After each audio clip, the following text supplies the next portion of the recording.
जनसंवाद खबर में आपका स्वागत। बंसी बिघा के समीप कार में तेज रफ्तार बाइक ने मारा टक्कर, सवार 2 लोग हुआ घायल।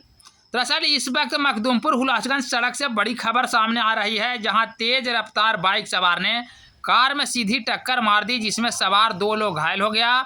घायलों को कार चालक के द्वारा आनन फानन में घोसी पीएचसी में भर्ती कराया गया है, जहां दोनों का इलाज जारी है। प्राप्त जानकारी के मुताबिक घायल राजगीर से अपना घर टेहटा के मसूरचक लौट रहा था, तभी बंसी बिघा पुल के समीप यह दुर्घटना घटी है। टक्कर इतना जबरदस्त था कि बाइक के परखच्चे उड़ गए हैं और वहीं कार का भी अगला भाग काफ़ी क्षतिग्रस्त हुआ है। तत्काल दोनों का इलाज घोसी पीएचसी में जारी है। इस संदर्भ में मामले की सूचना पुलिस को दी गई है।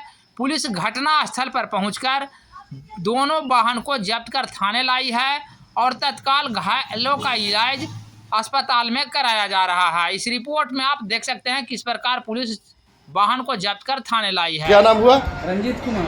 कहाँ जा रहे थे?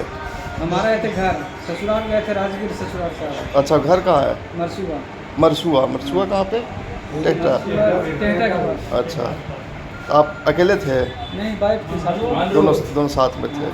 वही बंसी बिघा से उधर हुआ, तभी हॉस्पिटल में आए हुए घोसी इलाज कराने के लिए। क्या नाम हुआ वाइफ का? नूतन कुमारी। नूतन कुमारी। ससुराल से आ रहे थे पत्नी को लेकर।